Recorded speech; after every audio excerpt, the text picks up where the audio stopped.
Student, विमाओं के बारे में हमने परिचर्चाएं कर ली थी। विमा किस तरीके से निकालते हैं, विभिन्न भौतिक राशियों की विमाएं हमने निकाली और उनको सॉल्व भी किया। आज हम टॉपिक पढ़ेंगे विमाओं के अनुप्रयोग। टॉपिक है विमाओं के अनुप्रयोग। अब विमाओं के अनुप्रयोग, एप्लीकेशंस ऑफ डायमेंशन। तो विमाओं के अनुप्रयोग की बात करता हूं तो विमाओं के अनुप्रयोग के अंदर देखिएगा, सबसे पहला जो अनुप्रयोग आता है वो है सूत्र की सत्यता की जांच करना। सूत्र की सत्यता की जांच करना। अब ये सूत्र की सत्यता की जांच कैसे की जाती है, इसके बारे में हम कुछ सवाल करेंगे। किस तरीके से है देखिएगा, सूत्र की सत्यता की जांच करना। सबसे पहले देखें, यहाँ पर एक सिद्धांत काम करता है और वो है विमीय समांगता का सिद्धांत। विमीय समांगता का सिद्धांत। अब विमीय समांगता का सिद्धांत होता क्या है? विमीय समांगता का सिद्धांत क्या होता है? देखिएगा बेटा, कोई भी समीकरण हो, कोई भी फॉर्मूला हो, उसके दो पार्ट होते हैं। जैसे मान लीजिए मैंने लिखा a = b, तो ये जो है ये इसका लेफ्ट हैंड साइड वाला पार्ट है और ये इसका राइट हैंड साइड वाला पार्ट है। विमीय समांगता क्या कहती है? विमीय समांगता ये कहती है कि मान लीजिए ये सूत्र सही है तो इसके LHS की डायमेंशन, LHS की विमा RHS की विमा के बराबर होगी। यदि लेफ्ट हैंड साइड की विमा राइट हैंड साइड के विमा के बराबर है तो ये सूत्र क्या होगा? सही होगा, अन्यथा ये सूत्र गलत माना जाएगा। तो विमाओं का पहला अनुप्रयोग क्या है? सूत्र की सत्यता की जांच करना। सूत्र की सत्यता की जांच करना। देखिएगा, तो मैं क्या करता हूं, मैं यहां से कुछ सवाल लेना शुरू करता हूं। देखो, सवालों से ही हम सीख पाएंगे कि किस तरीके से क्या है। तो सबसे पहले देखिएगा, मैं एक क्वेश्चन ले रहा हूं। मैं एक क्वेश्चन लिखता हूं कि किसी किताब के अंदर ये गलत छप गया, v² = u + a²t। ये फार्मूला है, v² = u + a²t। यहाँ पर ये पहला सवाल है मेरा, तो v² = u + a²t।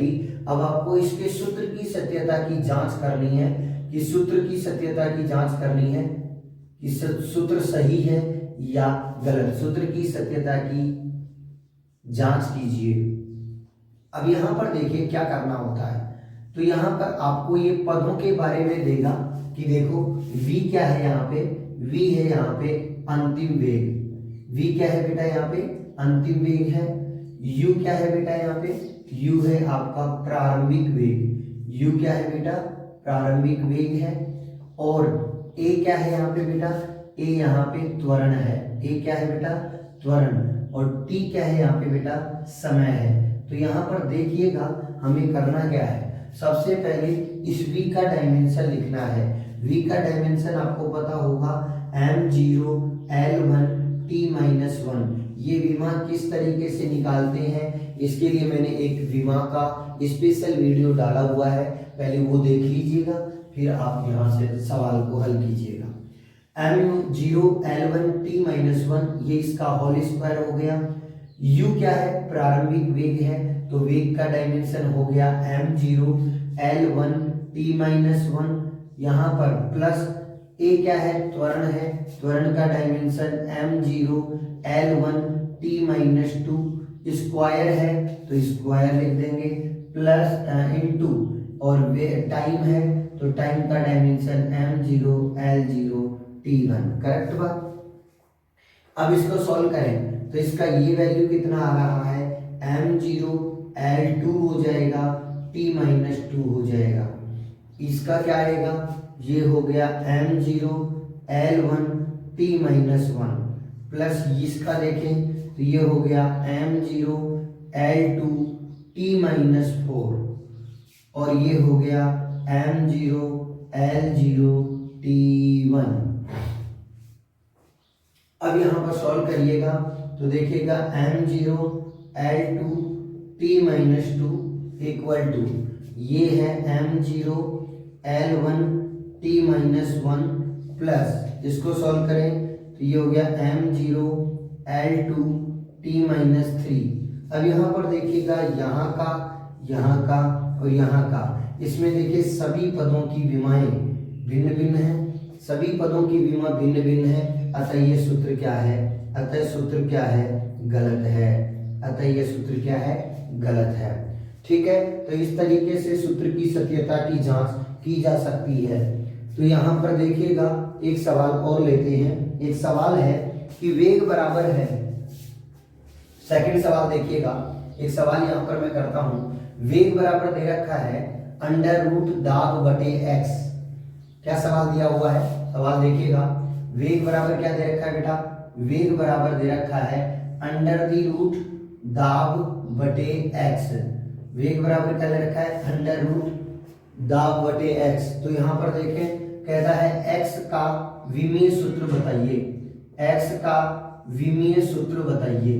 तो यहाँ पर x का विमीय सूत्र बताइए, तो ये सवाल आपको करना है, x का विमीय सूत्र बताइए। तो क्या करना होता है, सबसे पहले देखो इस सवाल को हम कैसे हल करेंगे। यहाँ पर देखिएगा सबसे पहले इसको स्क्वायर कर दें, क्या बिल्कुल कर सकते हैं। वेग का स्क्वायर इक्वल टू हो गया दाब और बटे हो गया x। आपको क्या निकालना है बेटा, x का विमीय सूत्र। तो x इक्वल टू क्या हो जाएगा बेटे, दाब बटे वेग का स्क्वायर, दाब बटे वेग का स्क्वायर। दाब का विमीय सूत्र क्या होता है, दाब का विमीय सूत्र होता है m1 L-1 t-2। वेग का क्या होता है m0 L1 t-1, इसका क्या कर दिया होल स्क्वायर। आगे क्या होगा देखिएगा, m1 L-1 t-2, ठीक है, अपॉन क्या हो गया, यहाँ पर क्या करेंगे m0, क्या ये L2 होगा, t-2 होगा। सॉल्व करिएगा बेटा तो क्या हो गया m1 L-1 t-2 multiply by m0 L-2 और t का 2। अब ये कैंसिल आउट हो जाएगा, देखिएगा m1 L-3 t0। तो ये इसका डायमेंशन आ गया, और आपको ध्यान होगा कि ये जो डायमेंशन था ये किसका होता है, घनत्व का होता है। किसका होता है बेटा, घनत्व का होता है। तो यहाँ पर x का जो डायमेंशन है वो कितना है, x का डायमेंशन है m1 L-3 t0, और यहाँ पर जो ये जो राशि है ये क्या है, घनत्व है। ये राशि क्या है, घनत्व है। अब यहाँ पर एक सवाल और लेते हैं। देखिएगा किसी कण की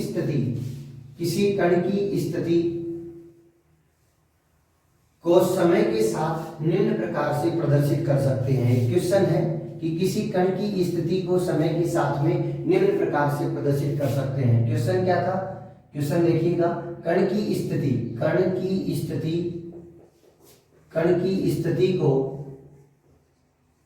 स्थिति को समय के साथ निम्न प्रकार से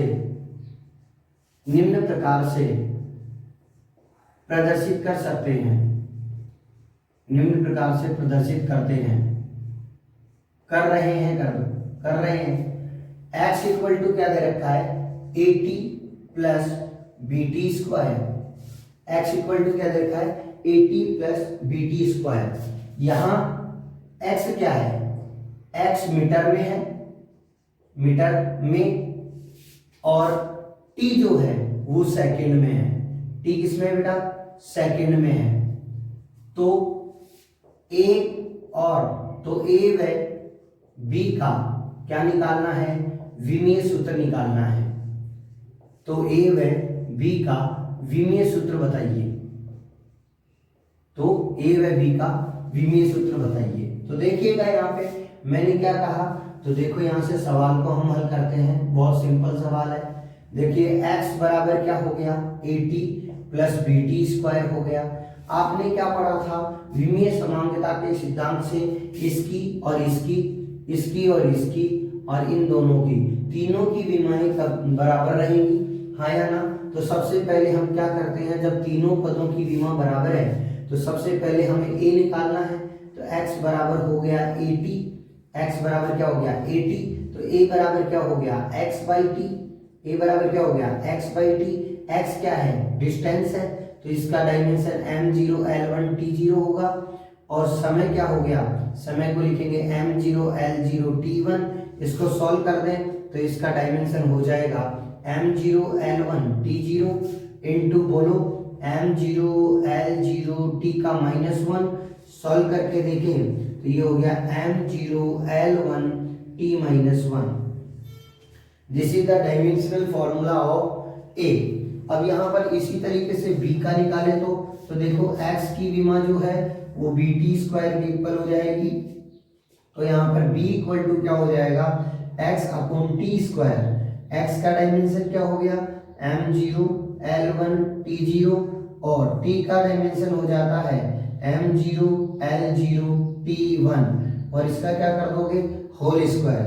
तो यहाँ पर क्या आता है देखिएगा m0 l1 t0 इंटू क्या करूं बोलो m0 l0 t का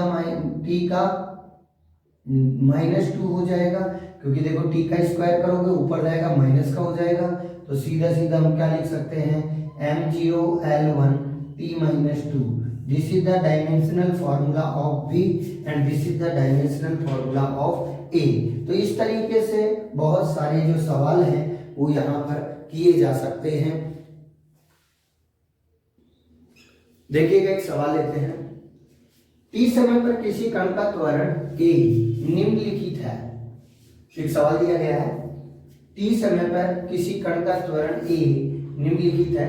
यहाँ पर क्या दिया है तो a इक्वल टू दे रखा है, a इक्वल टू दिया हुआ है 80 plus B C plus T square, C plus T square. तो यहाँ पर क्या कहता है कि नियतांक a b व c का विमीय सूत्र बताइए। नियतांक a b व c का विमीय सूत्र बताइए।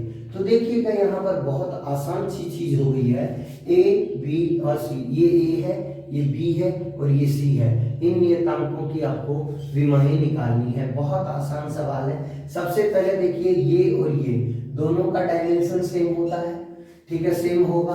तो a इक्वल टू हो गया आपका 80, a इक्वल टू क्या हो गया 80। तो a बराबर क्या हो गया a अपॉन टी, a बराबर क्या हो गया a अपॉन टी।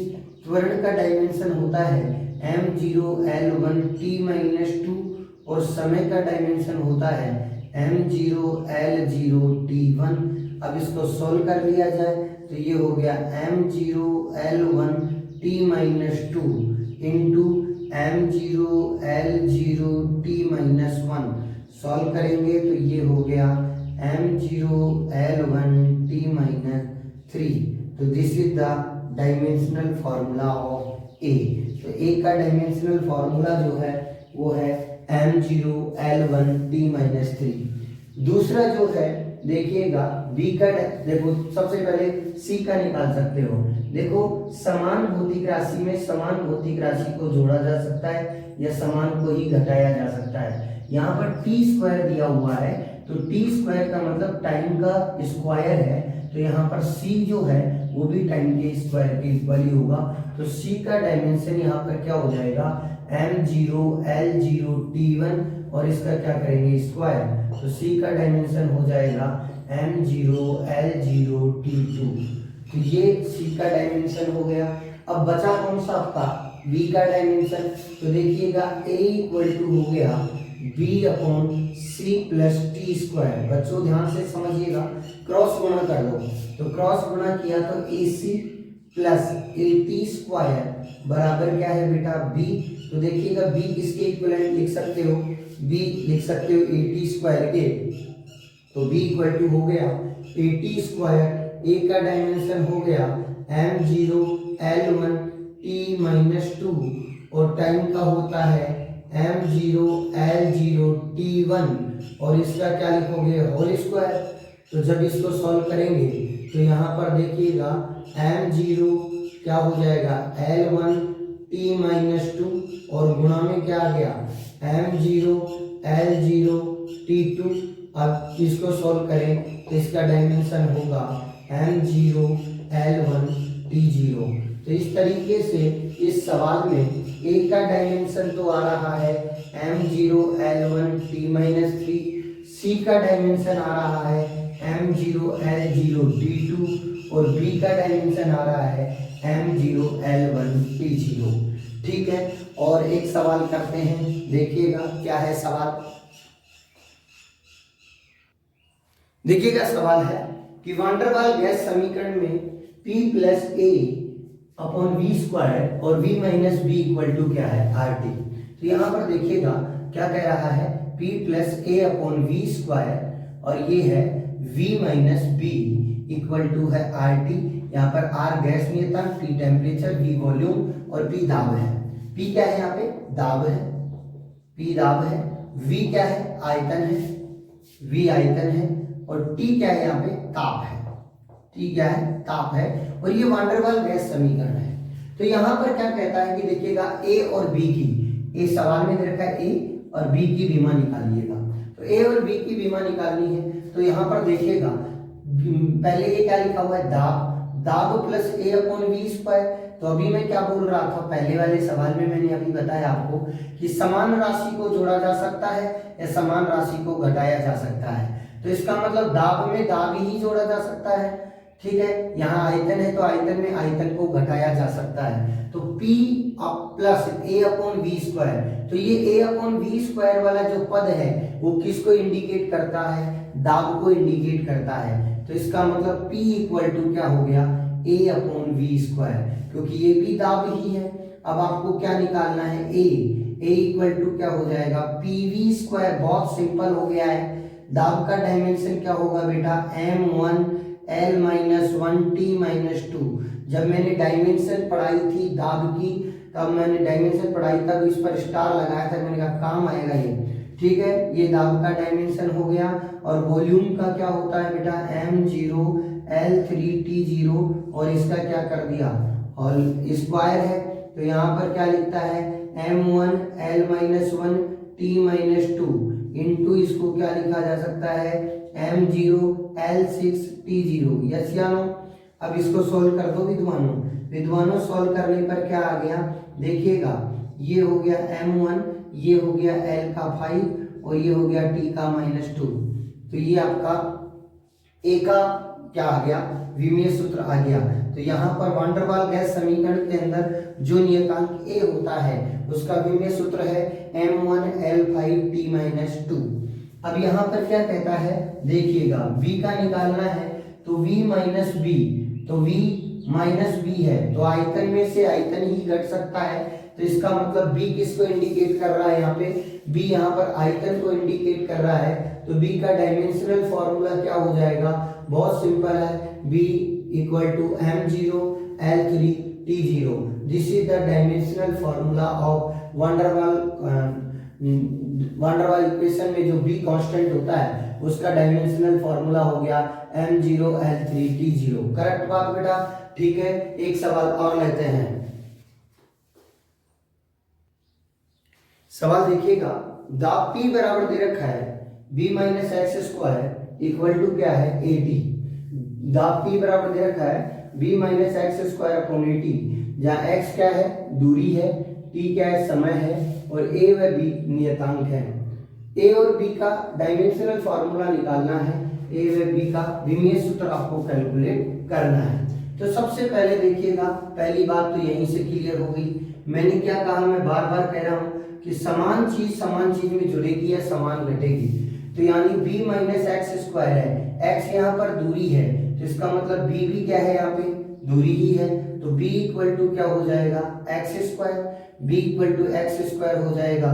तो इसको करेंगे m0 बोलो l1 t0, तो यहाँ पर इसका क्या कर दोगे स्क्वायर, तो ये हो जाएगा m0 l2 t0। करेक्ट बात। तो ये आपके b की डायमेंशन आ गई। अब यहाँ पर क्या कहता है देखो, यहाँ पर कहता है कि p इक्वल टू देखिएगा इसका पूरा डायमेंशन क्या लिखा मैंने m0 l2 t0 लिख दिया और नीचे क्या दिया हुआ है 80, a को इधर लेके गया, a इक्वल टू हो गया m0 l2 t0 टी क्या है यहाँ पे, दाब है, P इंटू टी हो गया। तो यहाँ पर क्या लिख सकता हूँ, M0 L2 T0।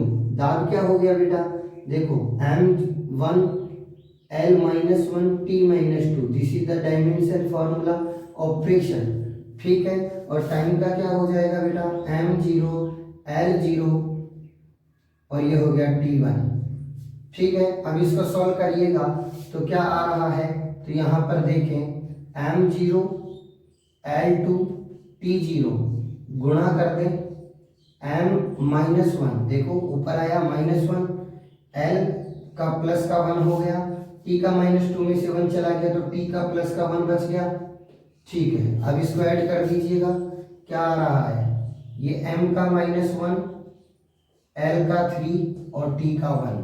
तो this is the dimensional formula of A का डायमेंशनल फॉर्मूला आ रहा है M-1 L3 T1, करेक्ट बात। तो यहाँ पर इस सूत्र से हम इसके डायमेंशनल फॉर्मूला कैलकुलेट कर सकते हैं। ऐसे बहुत सारे सवाल दिए गए हैं, बहुत सारे सवाल हैं, प्रैक्टिस आप करते रहिएगा।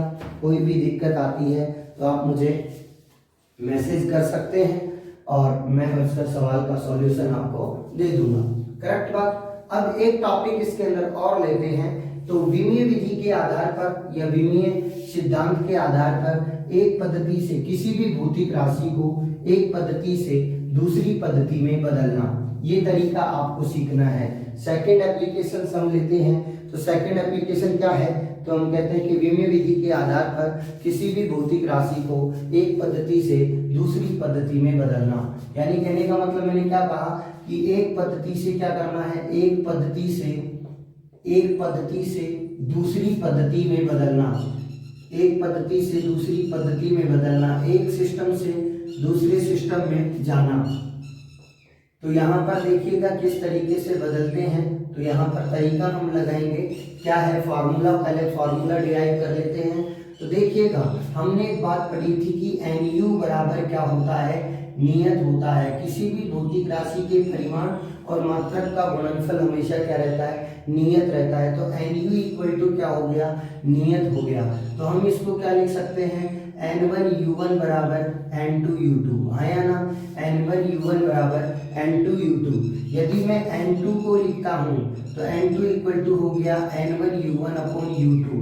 अब U1 के लिए मैं लिख रहा हूँ एक पद्धति के अंदर इसके मास का M1 है, इसकी पावर है A, लेंथ इसका L1 हो गया, पावर इसकी होगी B और टाइम इसका T1 हो गया, पावर होगी C। पद्धति को बदलने पर विमाओं के मान में कोई प्रभाव नहीं पड़ेगा।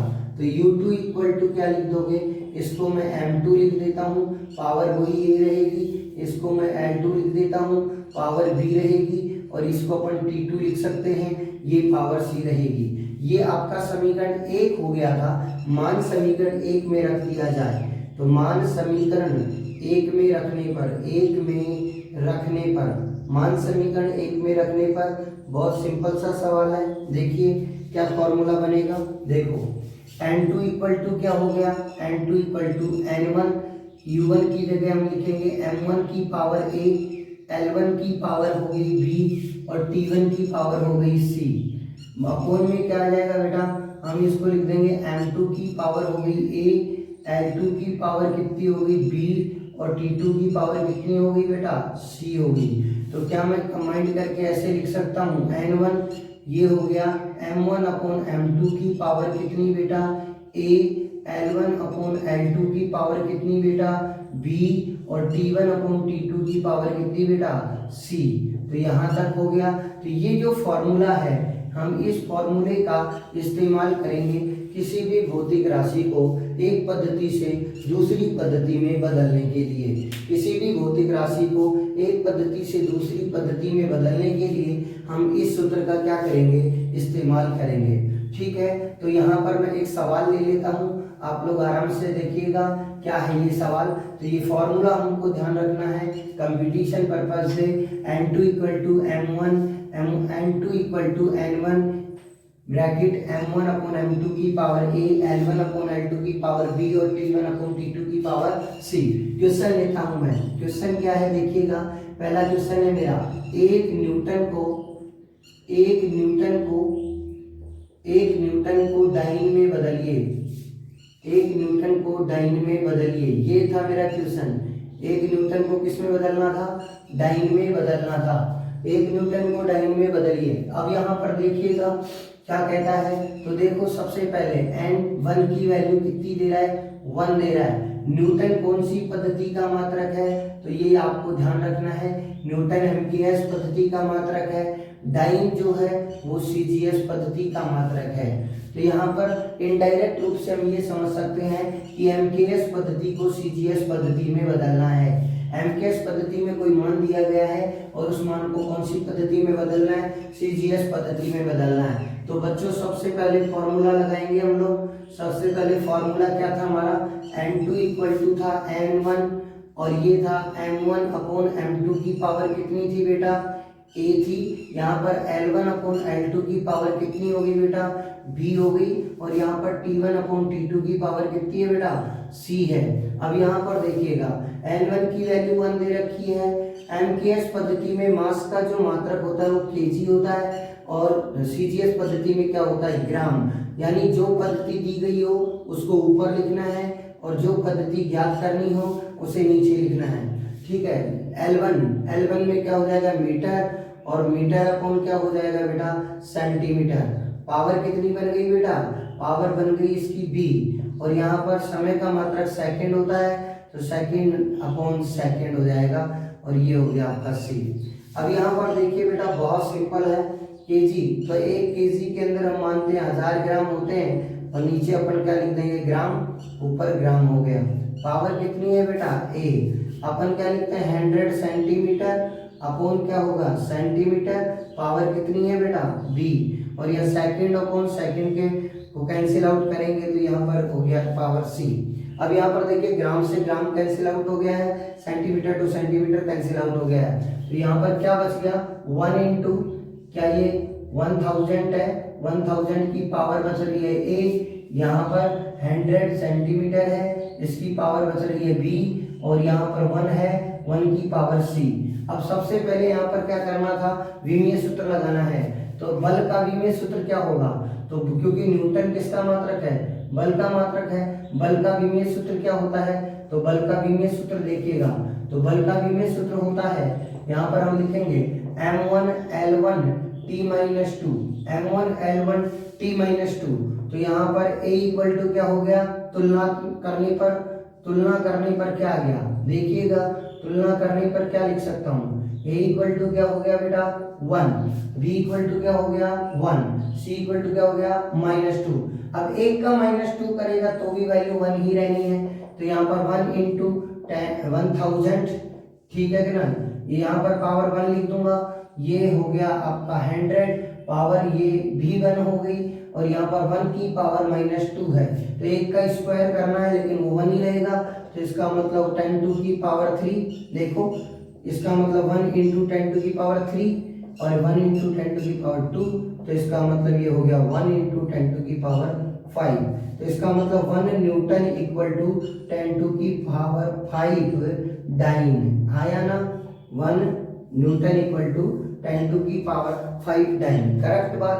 तो इस तरीके से हम किसी भी एक भौतिक राशि को दूसरी भौतिक राशि में बदल सकते हैं।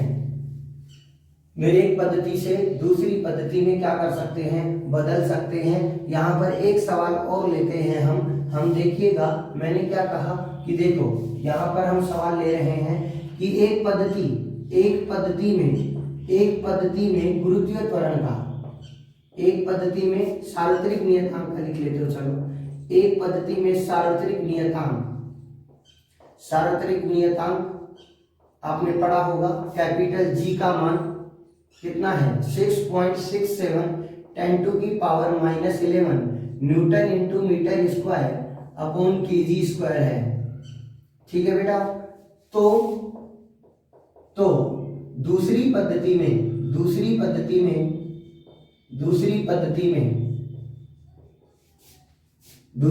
कौन सी लिख रहा है, dyne into centimetre square upon ग्राम